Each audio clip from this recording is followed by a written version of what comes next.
ವೀರಪ್ಪನಿಂದ doctor Rajkumar ಅವರ ಅಪಹರಣ ಆಗಿತ್ತಲ್ಲ, ಅಣ್ಣ ಅವರ ಅಪಹರಣ ಸಂದರ್ಭದಲ್ಲಿ ಮುಖ್ಯಮಂತ್ರಿ ಆಗದಿದ್ದು ಕೃಷ್ಣ ಅವರು.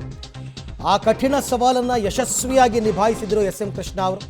ಅಂದಿನ ಘಟನಾವಳಿಯನ್ನು ವಿವರಿಸಿದ್ದಾರೆ ರಾಜ್ ಅಳಿಯ ಎ ಗೋವಿಂದರಾಜ್ ಅವರು.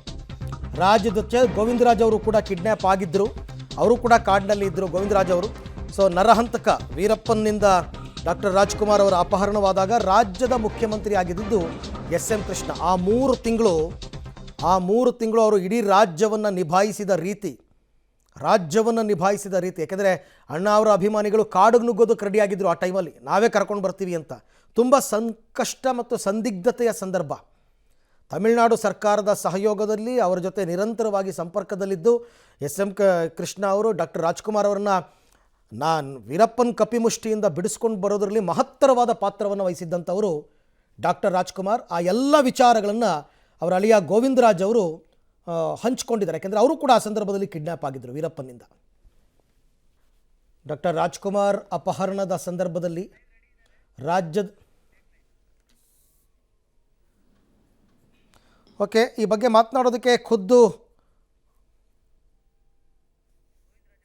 ಈ ಬಗ್ಗೆ ಮಾತನಾಡೋದಕ್ಕೆ ಅಣ್ಣವರ ಅಳಿಯ ಡಾಕ್ಟರ್ ರಾಜ್ಕುಮಾರ್ ಅವರ ಅಳಿಯ ಗೋವಿಂದರಾಜು ಅವರೇ ಖುದ್ದು ನನ್ನ ಜೊತೆ ನೇರ ಸಂಪರ್ಕದಲ್ಲಿದ್ದಾರೆ.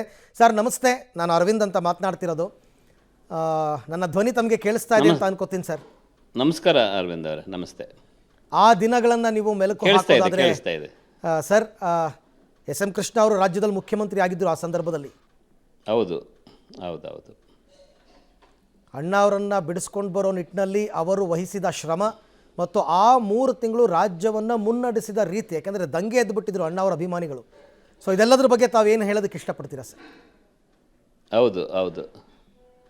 ಏನಂದರೆ ಇವತ್ತು ನಾವು ಆ ವೀರಪ್ಪನ ಅಪಹರಣದ ನಂತರ ಅವರು ನಡೆದುಕೊಂಡ ರೀತಿ, ಅದನ್ನು ನಾವು ಅಲ್ಲಿದ್ವಿ, ನಮಗೆ ಗೊತ್ತಾಗ್ತಿರ್ಲಿಲ್ಲ. ನಾವು ಅಲ್ಲಿ ರೇಡಿಯೋದಲ್ಲಿ ಅಲ್ಲಿ ಇಲ್ಲಿ ಕೇಳ್ಕೊಳ್ತಾ ಇದ್ವಿ ಇಲ್ಲಿ ವಿಷಯಗಳನ್ನ. ಅವರು ಎಷ್ಟು ಒಂದು ಸಾಹಸನೇ ಖಂಡಿತ, ಅದನ್ನು ಮರೆಯೋಕ್ಕಾಗಲ್ಲ. ನಾವು ಇವತ್ತು ಜೀವಂತವಾಗಿ ಬಂದು ಇಲ್ಲಿ ಕುಳ್ತಿದ್ದೀವಿ ಅಂತಂದರೆ ಅದಕ್ಕೆ ಮುಖ್ಯ ಕಾರಣ ಅಂದರೆ ಆತನಿಂದ ಬಿಡುಗಡೆ ಮಾಡಿಕೊಂಡು ಇಲ್ಲಿ ಬಂದು ಕುಳ್ತಿದ್ದೀವಿ ಅಂತಂದರೆ ಮುಖ್ಯ ಕಾರಣನೇ ನಮ್ಮ ಎಂ ಕೃಷ್ಣ ಸಾಹೇಬರು. ಅವ್ರ ಜೊತೆಯಲ್ಲಿ ಎಷ್ಟು ಜನ ಇದ್ದರೋ ಎಲ್ಲರೂ, ಅದು ಇವತ್ತು ನಮ್ಮ ಸಾರಾಗವಂದಿ ಇಲ್ಲೇ ನನ್ನ ಜೊತೆಲಿ ಇದ್ದಾರೆ, ಅವರು ಮಾತಾಡ್ತಾರೆ ಇವಾಗ. ಅವರೆಲ್ಲರೂ ಅಂದರೆ ಎಷ್ಟು ಒಂದು ತಾಳ್ಮೆಯಿಂದ ವರ್ತಿಸಿ ನಮ್ಮನ್ನು ವಾಪಸ್ ಕರ್ಕೊಂಬರ್ಲಿಕ್ಕೆ ಅವ್ರು ನಡ್ಕೊಂಡ ರೀತಿ ಇದೆಯಲ್ಲ, ಅದನ್ನು ನಿಜವಾಗಿ ನಮ್ಮ ಎಂ ಕೃಷ್ಣ ಸಾಹೇಬ್ರನ್ನ ನಾವು ಆಗಲ್ಲ, ಖಂಡಿತ ಆಗಲ್ಲ, ಮರೆಯೋಕ್ಕಾಗಲ್ಲ. ಇವತ್ತು ನಮ್ಮನ್ನು ಅಗಲಿದ್ದಾರೆ, ಆದರೂ ಅದರ ನೆನಪುಗಳು ಮಾತ್ರ ಯಾವತ್ತೂ ಉಳಿಯುತ್ತೆ, ಅದನ್ನು ಮರೆಯೋಕ್ಕೂ ಆಗಲ್ಲ. ಅವರು ನಮಗೆ ಜೀವದಾನ ಮಾಡಿದ್ದಾರೆ ಅಂದರೆ ಏನು ತಪ್ಪೇನಿಲ್ಲ. ಅಲ್ಲಿಂದ ಬಿಡುಗಡೆಯಾಗಿ ಬಂದ ನಂತರ ತಾವೆಲ್ಲರೂ ಕೂಡ ಎಂ ಕೃಷ್ಣ ಅವ್ರನ್ನ ಭೇಟಿ ಆಗಿದ್ರಿ? ಹೌದು, ಭೇಟಿ ಆಗಿದ್ವಿ. ಅವರೇ ಬಂದಿದ್ದರು ಇಲ್ಲಿಗೆ. ಆ್ಯಕ್ಚುಲಿ ನಾನು ಒಂದು 4-5 ದಿವಸ ಮುಂಚೆ ಬಂದುಬಿಟ್ಟಿದ್ದೆ. ಅವರು ಅಪ್ಪಾಜಿ ಅವ್ರನ್ನ ಕರ್ಕೊಂಬರ್ಲಿಕ್ಕೆ ಅವನ ಜಾಗಕ್ಕೆ ಅಲ್ಲಿಗೆ ಹೋಗಿ ಈರೋಡಿಗೆ ಹೋಗಿ ಅವ್ರನ್ನ ಕರ್ಕೊಂಡು ಹೆಲಿಕಾಪ್ಟರ್ಲಿ ಕರ್ಕೊಂಡ್ಬಂದು ಜೊತೆಲೇ ಬಂದರು. ಅವರು ಬಂದು ಅಲ್ಲಿಂದ ನಮ್ಮನ್ನೆಲ್ಲ ಕರ್ಕೊಂಡು ವಿಧಾನಸೌಧಕ್ಕೆ ಹೋದರು. ಅದೆಲ್ಲ ನೆನೆಸ್ಕೊಂಡ್ರೆ ನಮಗೆ ತುಂಬ ಮನಸ್ಸಿಗೆ ಕಷ್ಟ ಆಗ್ತಾಯಿದೆ ಅವ್ರನ್ನ ನೆನೆಸ್ಕೊಂಡು, ಎಂ ಕೃಷ್ಣ ಅವ್ರನ್ನ ನೆನೆಸ್ಕೊಂಡು. ಅದೆಲ್ಲ ಮುಗಿದ ನಂತರನೂ ಕೂಡ ತಾವು ಅವ್ರ ಜೊತೆಯಲ್ಲಿ ಸಂಪರ್ಕದಲ್ಲಿ ಇದ್ದೀರಾ ಸರ್? ಹೇಗೆ? ಇದ್ವಿ ಖಂಡಿತ. ಅವಾಗ ಹೋಗಿ ನೋಡ್ತಾ ಇದ್ವಿ, ಅವ್ರನ್ನ ಸಂಪರ್ಕ ಮಾಡ್ತಾ ಇದ್ವಿ. ಅವ್ರು ಯಾವಾಗ ಹೋದ್ರು ಕೂಡ ಇದನ್ನೇ ಮಾತಾಡೋರು, ಅವರು ಈ ವಿಷಯನೇ ನಮ್ಮ ಹತ್ರ ಮಾತಾಡೋರು, ಕೇಳೋರು. ನಮ್ಗೆ ತುಂಬ ಖುಷಿ ಆಗ್ತಿತ್ತು. ಏನಪ್ಪ ನಮ್ಮ ಇನ್ನೂ ಇಷ್ಟು ವಿಚಾರಿಸ್ಕೊಳ್ತಾ ಇದ್ದಾರಲ್ಲ ಸಾಹೇಬರು ಅಂತೇಳಿ. ಅದನ್ನು ಯಾವ ಕಾರಣಕ್ಕೂ ನಾವು ಮರೆಯಲ್ಲ. ನೋಡಿ, ಡಾಕ್ಟರ್ ರಾಜ್ಕುಮಾರ್ ಅವರ ಅಪಹರಣ ಅಂತಂದರೆ ಆಗಿನ ಕಾಲದಲ್ಲಿ ಅದೊಂಥರ ಸೆನ್ಸೇಷನಲ್ ನ್ಯೂಸು, ಜೊತೆಗೆ ತುಂಬ ಸೂಕ್ಷ್ಮವಾದ ವಿಚಾರ.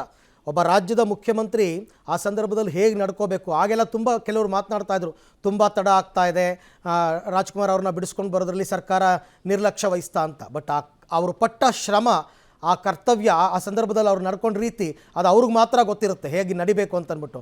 ಆ ನಿಟ್ಟಿನಲ್ಲಿ ಒಬ್ಬ ಮಾದರಿ ನಾಯಕನಾಗಿ ನಿಲ್ತಾರೆ ಅವರು ಅಂತ ನನಗನ್ನಿಸುತ್ತೆ. ತಾವೇನು ಹೇಳ್ತೀರಾ ಸರ್?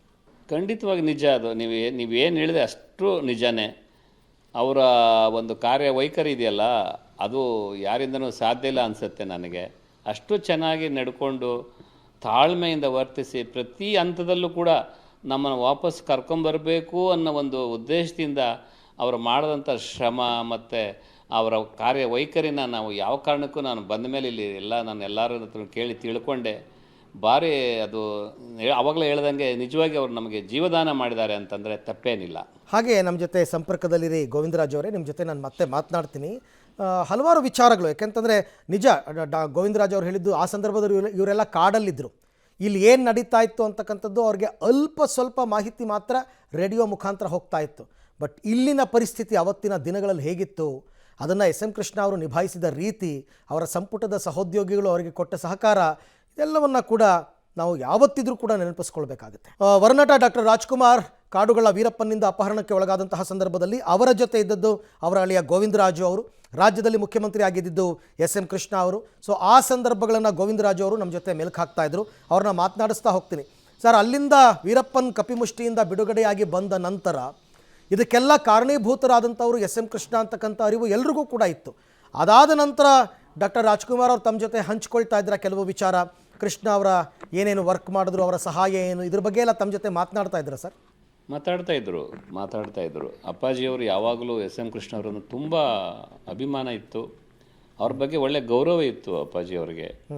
ಅದನ್ನ ಬಂದ ಮೇಲೆ ಅವರು ಹೇಳ್ತಾ ಇದ್ರು ಅದನ್ನು, ಅವರು ಎಷ್ಟು ಚೆನ್ನಾಗಿ ನಿಭಾಯಿಸಿದ್ರು ನಾವು ಕಾಡಲಿದ್ದಂಥ ಸಂದರ್ಭದಲ್ಲಿ ಅವರು ನಿಭಾಯಿಸಿದಂಥ ವಿಷಯಗಳಿದೆಯಲ್ಲ, ಅದನ್ನು ನಾವು ನೋಡಿರಲಿಲ್ಲ. ಆದರೂ ಇಲ್ಲಿ ಬಂದ ಮೇಲೆ ಎಲ್ಲರ ಹತ್ರನೂ ತಿಳ್ಕೊಂಡ ಮೇಲೆ ಅವ್ರ ಬಗ್ಗೆ ತುಂಬ ಅಭಿಮಾನ ಇಟ್ಕೊಂಡು ಅಪ್ಪಾಜಿ ಯಾವಾಗಲೂ ಅದನ್ನು ಹೇಳ್ಕೊಳ್ಳೋರು. ಅದನ್ನು ಅವ್ರ ಬಗ್ಗೆ ಎಸ್ ಎಂ ಕೃಷ್ಣ ಅವರು ಅಷ್ಟು ಅಭಿಮಾನ ಇತ್ತು. ಎಸ್ ಎಂ ಕೃಷ್ಣ ಅವರು ಅಂತಂದರೆ ಅಪ್ಪಾಜಿಯವರು ತುಂಬ ಗೌರವ ಇತ್ತು ಅವ್ರ ಬಗ್ಗೆ. ಖಂಡಿತ. ಓಕೆ, ಧನ್ಯವಾದ ಗೋವಿಂದರಾಜ್ ಅವರೇ. ಪಬ್ಲಿಕ್ ಟಿ ವಿ ಜೊತೆ ಇಲ್ಲಿ ತನಕ ತಾವು ಜಾಯ್ನ್ ಆಗಿ ಮಾತನಾಡಿದ್ರಿ, ಹಲವಾರು ವಿಚಾರಗಳನ್ನು ಹಂಚಿಕೊಂಡ್ರಿ. Thank you very much. Govindaraj ಅವರು ಡಾಕ್ಟರ್ ರಾಜ್ಕುಮಾರ್ ಅವರ ಅಳಿಯ, ಅವರ ಜೊತೆಯಲ್ಲೇ ಕಿಡ್ನ್ಯಾಪ್ ಆದಂಥವರು. ಆಗ ಎರಡೆರಡು ಸವಾಲುಗಳು ಎಸ್ ಎಂ ಕೃಷ್ಣ ಅವರಿಗೆ. ಒಂದು ಕಡೆ ಸಂಧಾನವನ್ನು ಮಾಡಿ ಆದಷ್ಟು ಬೇಗ ಡಾಕ್ಟರ್ ರಾಜ್ಕುಮಾರ್ ಅವ್ರನ್ನ ಬಿಡಿಸ್ಕೊಂಡು ಬರ್ತಕ್ಕಂಥದ್ದು ಒಂದು ಸವಾಲಾದರೆ, ರಾಜ್ಯದಲ್ಲಿ ಅಭಿಮಾನಿಗಳು ರೊಚ್ಚಿಗೆದ್ದಿದ್ರು. ಅವಾಗ ಎಷ್ಟೋ ಜನ ನಾವೇ ಕಾಡಿಗೆ ನುಗ್ತೀವಿ ಅಂತ ಕೂತ್ಬಿಟ್ಟಿದ್ರು.